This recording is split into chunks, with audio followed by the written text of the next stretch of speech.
From the East and the West, you've heard others, but now you've tuned into the best. This is a Prime Wave Media production.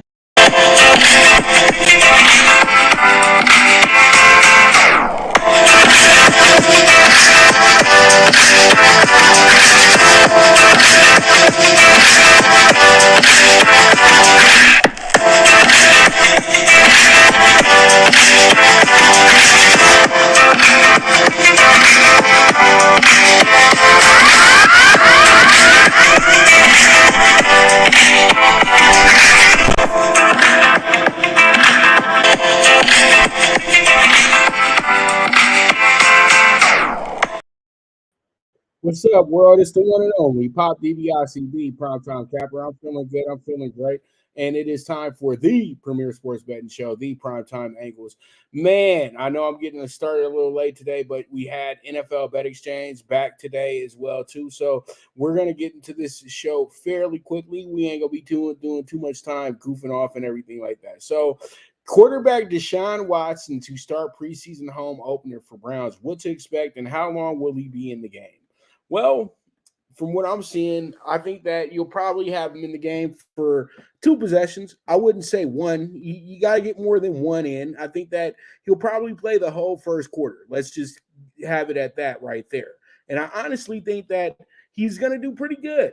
I know that this is really good for him to go ahead and get to know his new team, get to know his teammates a little bit better, get to know his new teammates, and get to know his teammates that were there with him last year a little bit better as well, too. I know he's had a lot of time with them in practice, but the game experience is different. Now they can go ahead and see exactly how DeShaun responds to a game-type situation, even though it's just a hyped up scrimmage. Let's keep it real. It's preseason. It does matter though. If you're a guy who's one of the guys who's on the border of the roster of being cut, this is a big moment for you to prove yourself, improve your worth, and prove that you should be on this team. Because let's keep it real. About 48 of the spots are already locked in, and 5 of them are going to be available, and it's usually going to be within the special teams. So I feel like DeShaun is going to probably go ahead and find a guy that he really wants to help get on this team. And I don't know who that guy is yet, but they have a guy, number 80 right now, Hawkins, who's a hell of a receiver. Very, very good receiver. Also, they have a pretty good running back in number 41 in Knight. So I think that is going to be something you have to keep your eyes on with the Browns tonight. I know that they're probably going to take it a little bit more easier, but when they play in front of those play in front of the dog pound, it's different. You know, that crowd's going to be loud, ready, proud, and trying to get themselves hyped up any way that they can, because they want the season to start like right now. And there's a lot of expectations going on in Cleveland this year, and it's rightfully so. They've done a great job putting this team together. They had one of the lowest turnover rates in the free agency market as well too. They didn't lose too much of their roster. They actually kept about 85% of their roster intact, and then added players who will improve the roster as well too. So we'll see. There's a lot of questions and there's a lot of good things going on in Northeast Ohio with the Cleveland Browns and the Dog Pound. So with that, let's go ahead and move forward and get into our next topic in hand, and it's going to be this. Let's go ahead and talk about the NBA Hall of Fame. NBA Hall of Fame is welcoming elite class for 2023. That is led by none other than Dwayne Wade, former 4-time NBA champion, 3-time NBA champion. I'm just adding extra stuff on for D-Wade. But D-Wade has been to 5 finals. Was it 5? No, it was 4. It was 4. Let me take that back. It was 4. But Dwayne Wade went to 4 finals. He was a finals MVP as well, too. Everybody remembers the 06 finals and one of the best performances ever from an individual player that you could ever get. And in the situation D-Wade was in, he was the young buck of the older team. And that was something that was very commemorative of Dwayne Wade, that he was able to get a group of guys who are already established NBA veterans. Most of them are going to be Hall of Famers as well too, and they were able to go ahead and say, okay, he's the man, and we're going to follow his lead. So Dwayne Wade might have one of the best stories ever for the NBA. Let's just keep it real. And the way that went about his business and the way that he got to the league was absolutely amazing. He has one of the better stories as well too. Then you got Gene Cady, great coach over at Purdue. I used to love watching him in the 90s. He recruited Glenn Big Dog Robinson and coached him up to be the National Player of the Year and the #1 pick in the draft as well. Tony Parker, the French sensation, the guy who was a can't-miss player pretty much from day one. And he was a guy that literally opened up the doors for these international players to come in here and be comfortable. Because international guys used to come to the NBA, but they used to always be a guy that you're really quick to cut. But Tony Parker changed that, him, Manu Ginobili, and many others. And since we're talking about foreigners, let's go ahead and talk about a guy I know pretty well, Paul Gasol. Paul Gasol, former Laker, two-time champion. But I have my little gripe with Paul Gasol as well, too. I feel like Paul Gasol is Hall of Fame worthy, but not so quick to the Hall of Fame.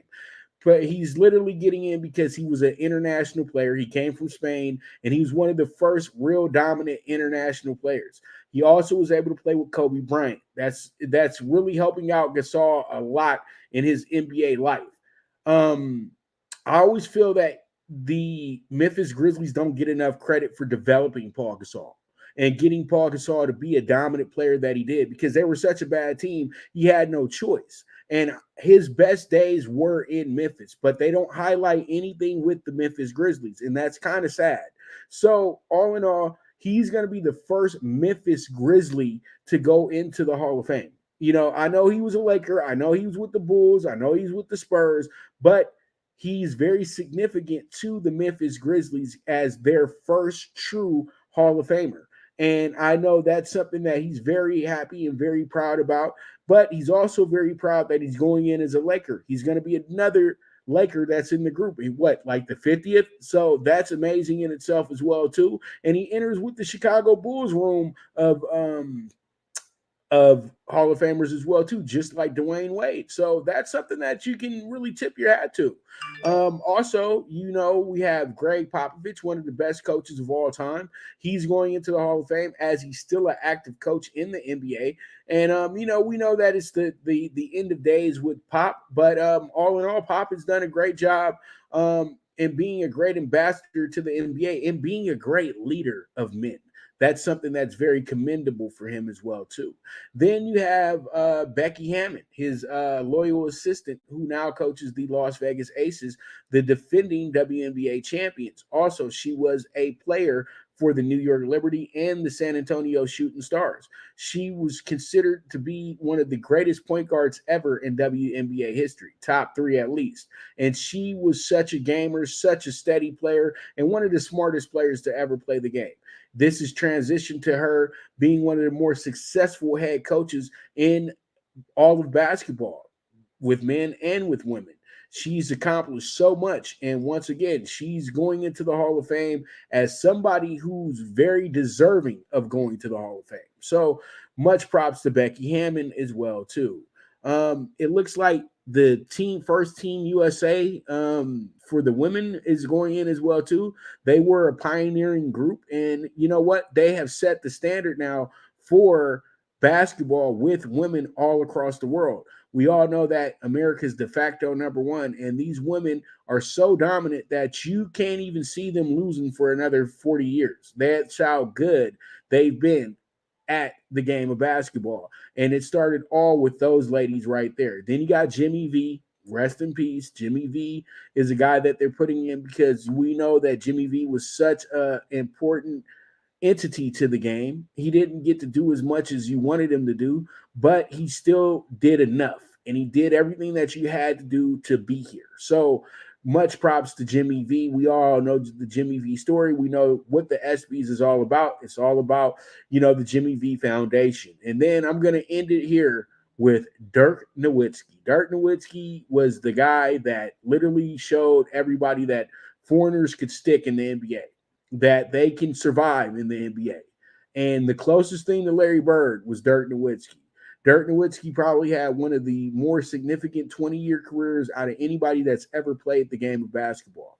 He was able to win an MVP. He was able to win a NBA Finals as well, too.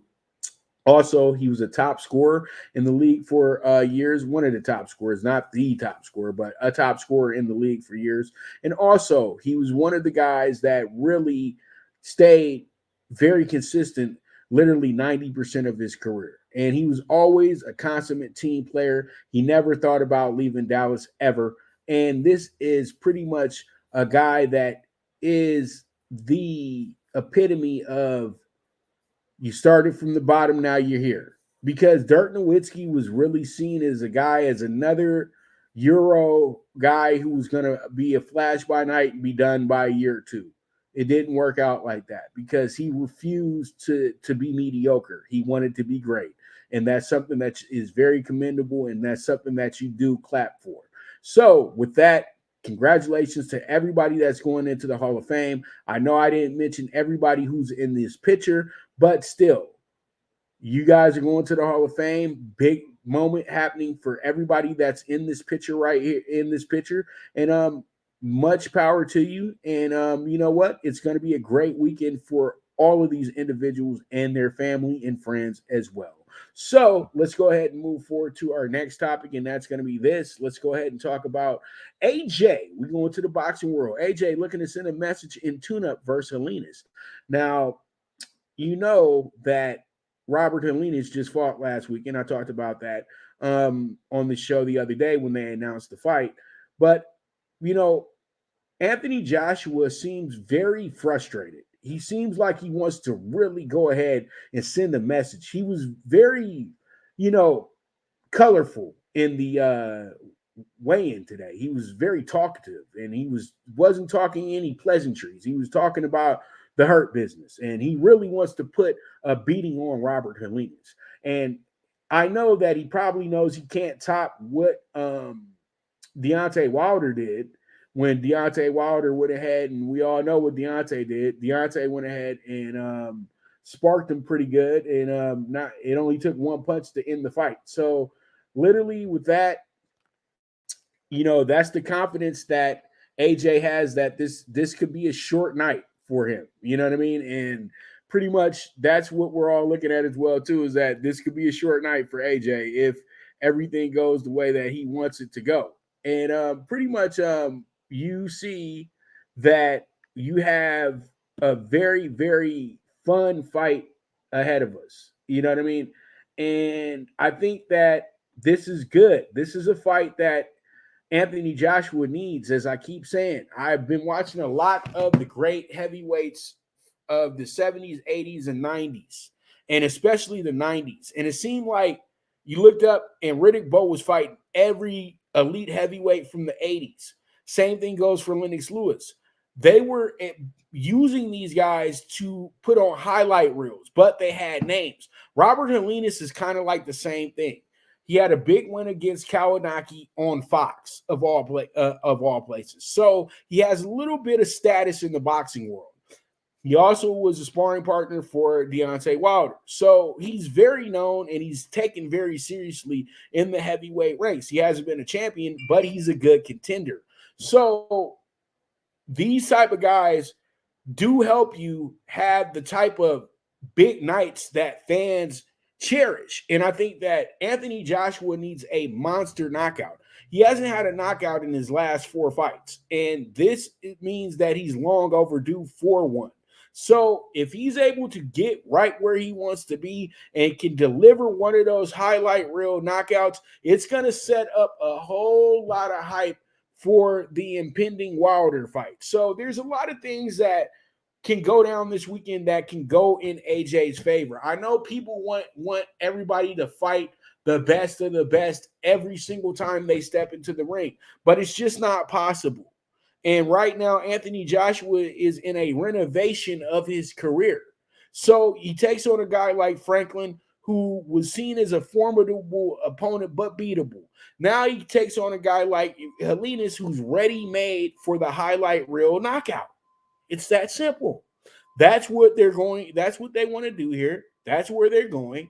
And it looks like it's going to happen, to be honest with you. So I would say this, take the under wherever it's at, but go ahead and take the prop of the under 3.5 rounds here as well, too.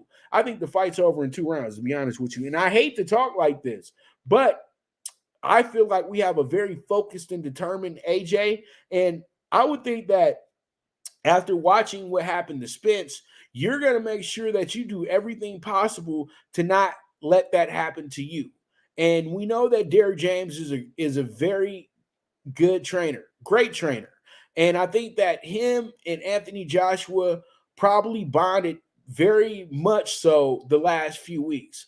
And I think that this is going to motivate both these guys to have themselves a big night tomorrow night. So, with that, we move forward to our next big fight that we have this weekend. And I know that you guys, I already talked about the Navarrete Valdez fight yesterday, but I haven't been able to talk about the fight that's going on in Maryland this weekend over at the MGM Harbor in somewhere in Maryland. You know what I mean? But, it's at the MGM. So pretty much we got PBC is in Maryland, Showtime this weekend with the card that features the IBF 118 title as main event. And I know you guys are like, come on, Pop, but it's Rodriguez versus Lopez. And you say, which Rodriguez and Lopez? You got Manny Lopez going against Manny Rodriguez going against Melvin Lopez. But the big intrigue for this weekend is Gary Antoine Russell going against Kent Cruz. Kent Cruz is a guy that has been kind of overlooked and kind of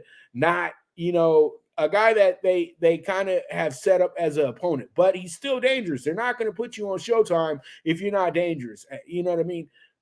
And Kent Cruz is a kid that is a good step-up challenge for Gary Antoine Russell, who's been out for some time, but that's because he was dealing with an injury. So this is going to be probably the fight that steals the night, in my opinion, because he's the biggest star on this card. You got Trayvon Marshall, who's kicking off the card tonight. Very good fighter who's on the up and up, but they have another step-up fight for him. Really showcase fight to show and prove how good he can truly be. That's usually how it goes. So with that, it gives us a good quality card.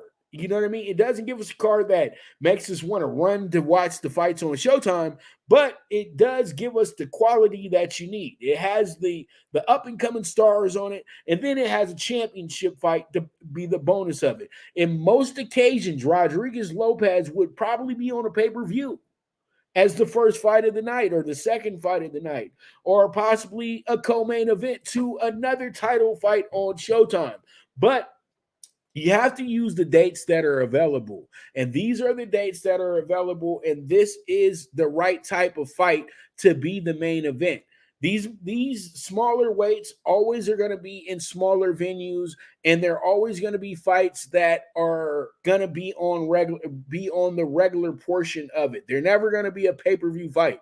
So get that out your head. I know a lot of people have this great idea about 118, 122 being some glamour divisions or anything like that. They are bridge divisions. They are small man divisions. Small man divisions are always going to be a competitive division because they have to fight each other. There is no cherry picking. There is no overlooking the next man. They literally have to fight every top fighter that comes their way, because that's how they make the money in the division. So that's why the division's so good, and that's why it always has so much, so many great matchups going on, because the only way that they can make money is the best fight the best. As you get more and more elevated into the game and the weights start getting higher and higher, things start getting a little different.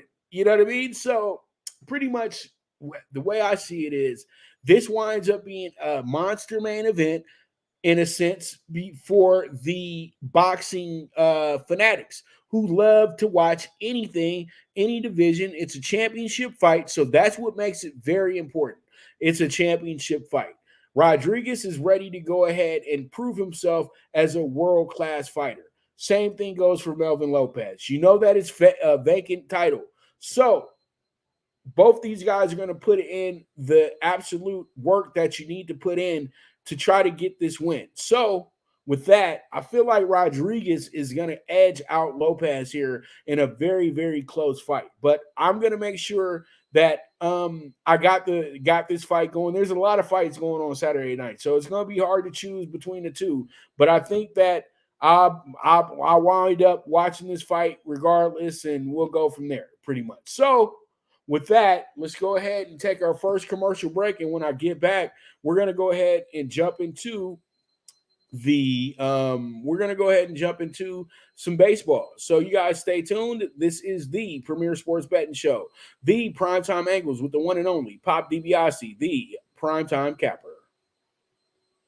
Good News Only Racing Club, led by the legendary Doug O'Neill, the trainer of 2 Kentucky Derby winners, and I'll have another in Nyquist. Also trained 2-time Breeders' Cup champ Golden Sense, who are just a part of a long list of thoroughbred champions trained by Doug O'Neill. The Good News Only Racing Club has a young core of horses to look out for in Dennis's Celery, Irish Heatwave, and Notre Dame, just to name a few. Win the day every day with the Good News Only Racing Club, a proud sponsor of the NFL Bet Exchange. From the East and the West, you've heard others, but now you've tuned into the best. This is a Prime Wave Media production.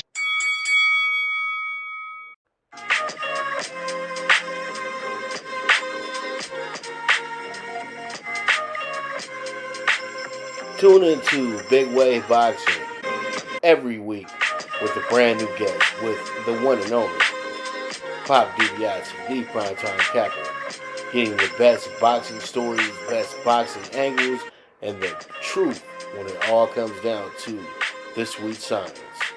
Tune into Big Wave Boxing on the Prime Wave Media channel on YouTube.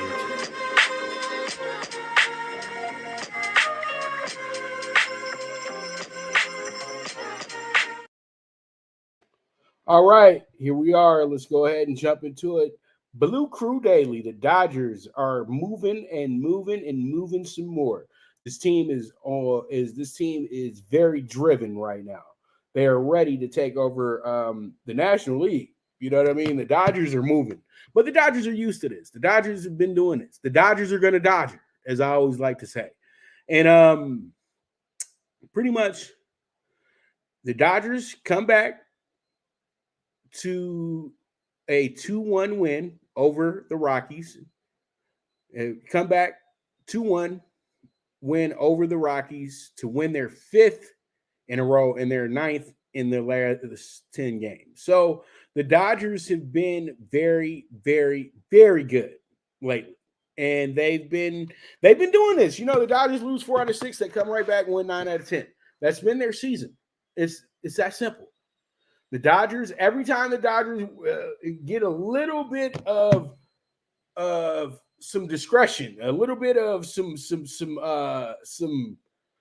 bad mojo for a day or two, everybody's already ready to just throw them away. Everybody gets so scared. But the Dodgers know they've been here before. They know what they're dealing with. They know that they are a team that people write off very quickly because nobody believes that they can finish. The Dodgers this year are finishers. And I feel like, yeah, you go through the motions of what the MLB is. You can't be perfect every single game. You can't be perfect every single series. It's just impossible to do. And everybody hits a wall. Everybody hits a moment where they're not going to have a great month and they're not going to have a great few weeks. And when some teams just keep winning and they keep avoiding that, that's the worst thing that can happen. It happened to the Dodgers last year. They got to the playoffs. We're done after 4 games. So the Dodgers are slow and steady, but right now they know they have to pick up the pace, and that's exactly what they're doing. As teams are starting to slow down, the Dodgers are speeding it up, and they're doing a damn good job of it. Now, they have 3 more games left this weekend with the Rockies. The Rockies are the last place team in the division. They are a team that has literally pretty much been bad since day one. And they still can play the spoiler. That's the whole thing. Never sleep on Colorado coming to LA. They've always been a team that's been a thorn in the Dodgers side.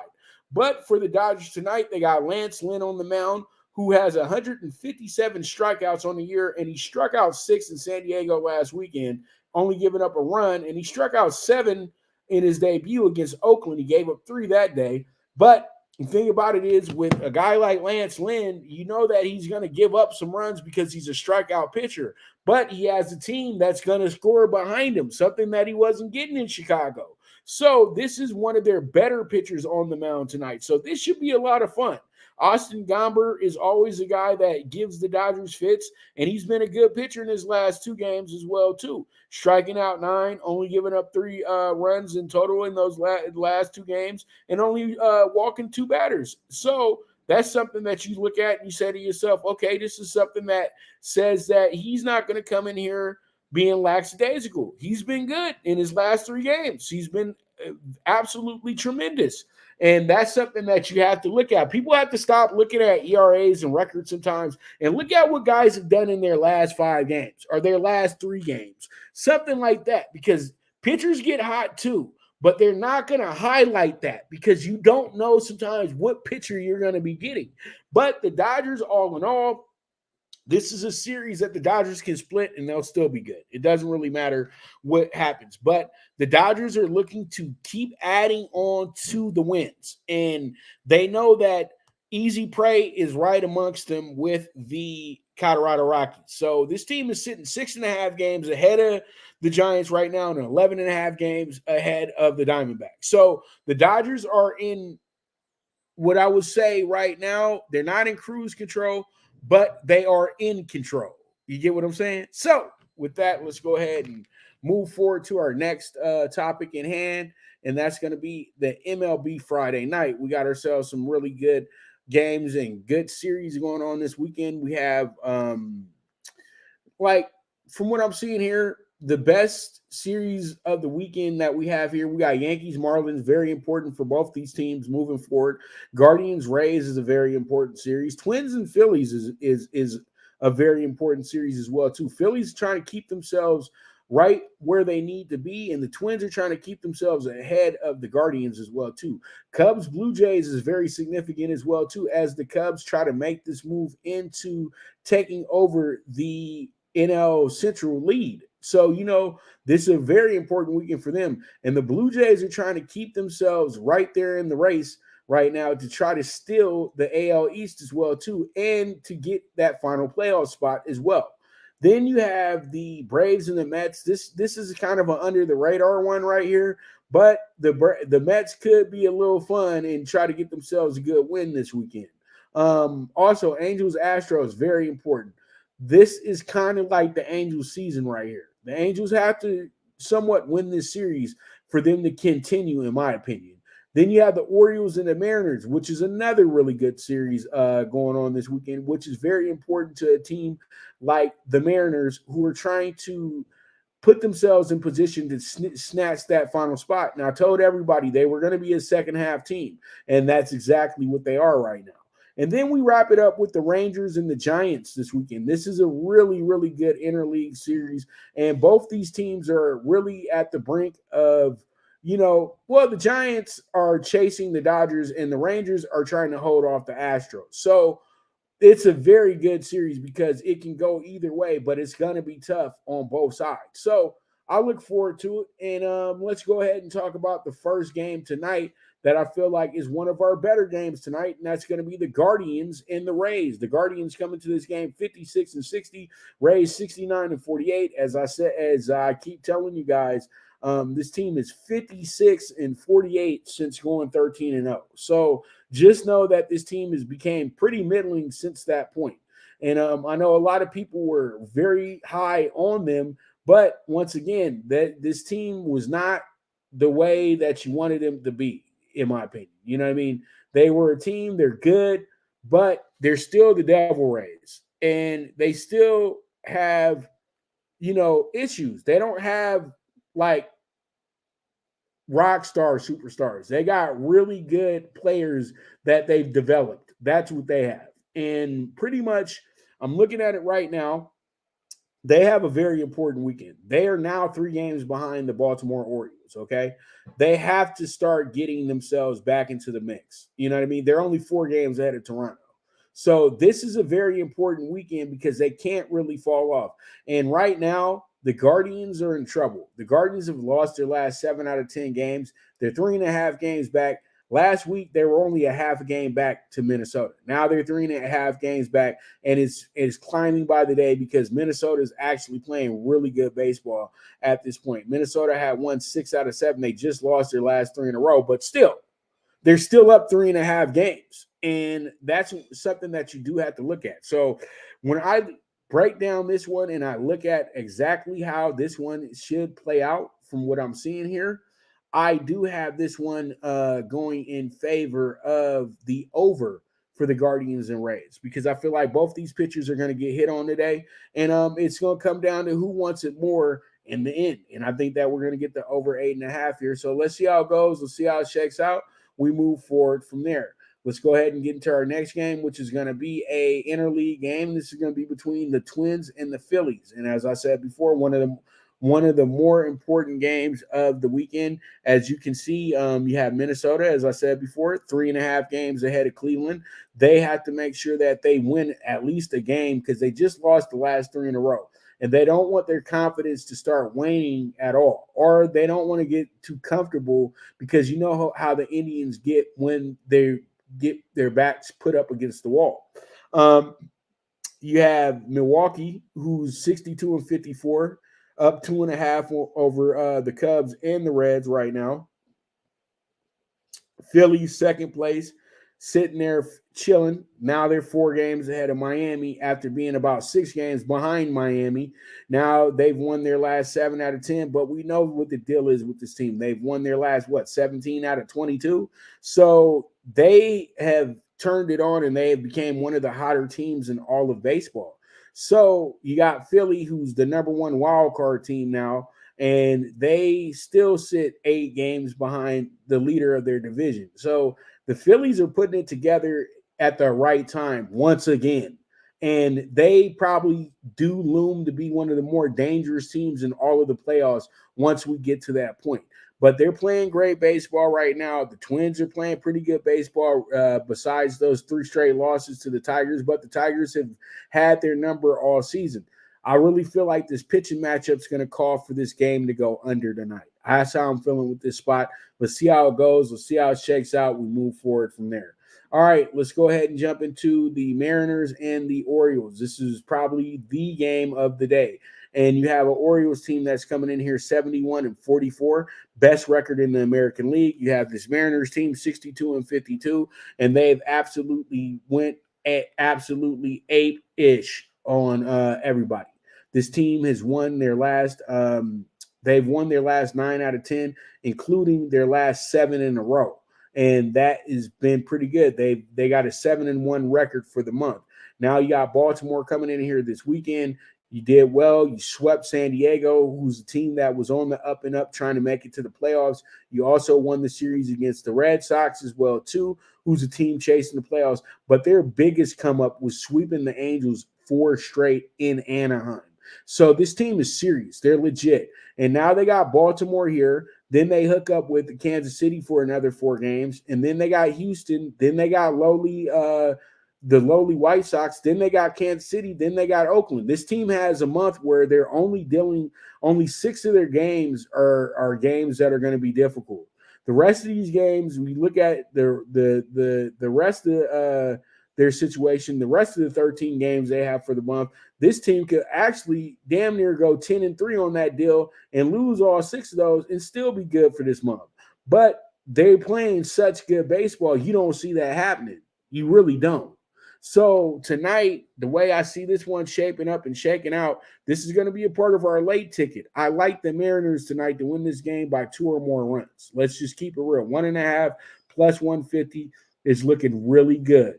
All right, so with that, we're going to go ahead and take a quick commercial break, and when I get back, we will jump into Talking Tickets. So you guys stay tuned. This is the premier sports betting show, the Primetime Angles, with the one and only Pop DiBiase, the Primetime Capper. Now you and your friends can compete in the sport of kings and win big with Stable Duel. Get the app, pick your horses, and get in on the thrill of horse horse racing, with daily games competing against other players. Bring home the glory and the cash, and move up the annual leaderboard while you leave your competition in the dust. Get in the game with Stable Duel. Play, race, win.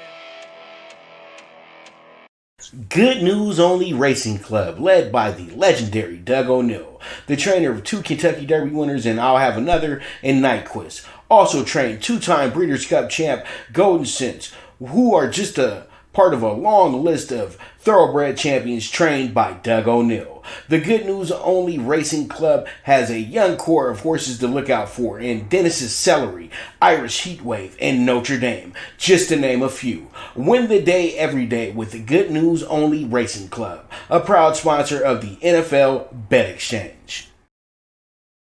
All right, here we are. Let's go ahead and jump into it. Talking tickets, let's get to it because I got Delmar coming up in a minute and I still haven't handicapped anything. But up first, let's go ahead. WNBA. We got the Friday night double. We got the 3-1 ticket, the under 169.5 for the Sky and the Liberty tonight. Then we also had the Mystics plus 17.5 tonight.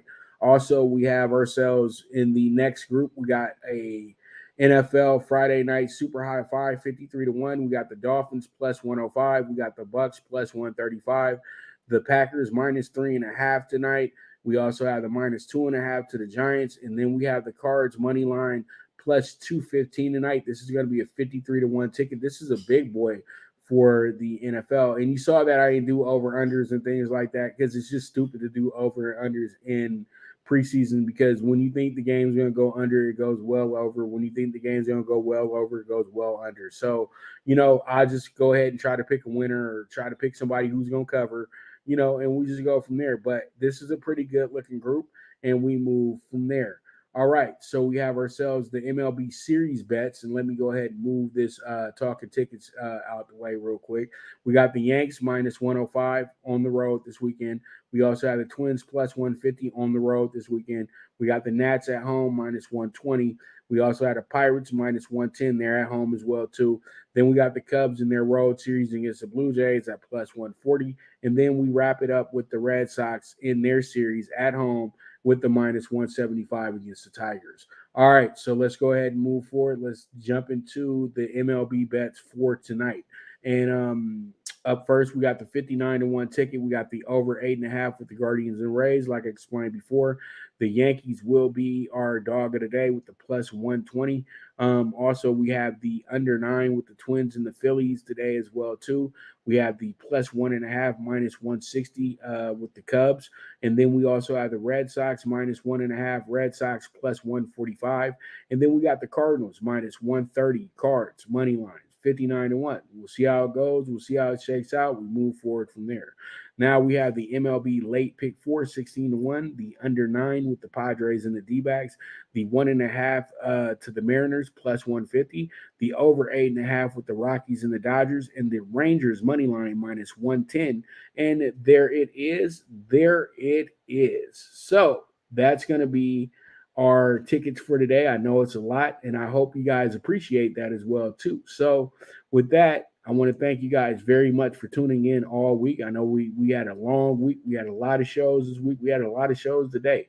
So I thank you guys so much once again for tuning in. You guys are the absolute best as usual. And I'll be back to you guys on Monday. We got a lot to talk about then as well, too. So as I always say, bet with your head, not with your heart. The movement is moving.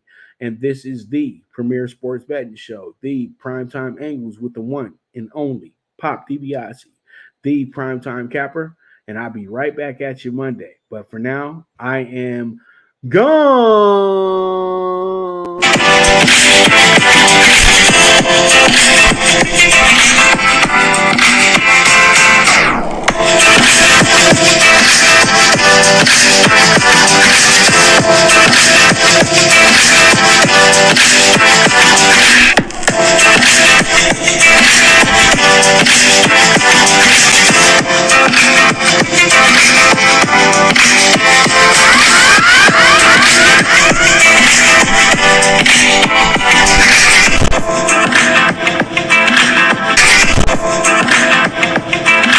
From the East and the West, you've heard others, but now you've tuned into the best. This is a Prime Wave Media production.